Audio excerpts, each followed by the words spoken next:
عايز اتكلم معاكم في موضوع مهم. انهي اصعب في اللي هقوله؟ هما الاتنين طبعا صعبين، بس انهي اصعب؟ انك كرامتك تتهان في الشغل، ولا ان نفسيتك تتكسر قدام مراتك وبنتك؟ انهي اصعب؟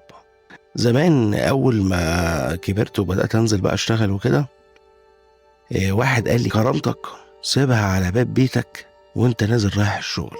فانا بتناقش معاكم دلوقتي من غير شعارات ومن غير كلام كبير. انهي اصعب؟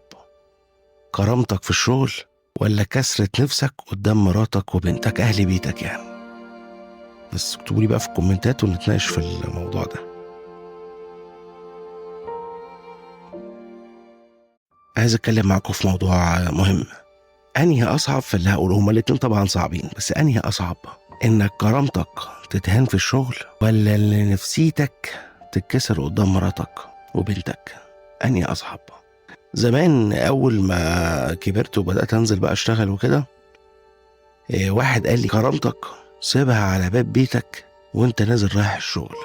فانا بتناقش معاكم دلوقتي من غير شعارات ومن غير كلام كبير. انهي اصعب؟ كرامتك في الشغل، ولا كسرة نفسك قدام مراتك وبنتك اهل بيتك يعني؟ بس اكتبوا لي بقى في الكومنتات ونتناقش في الموضوع ده.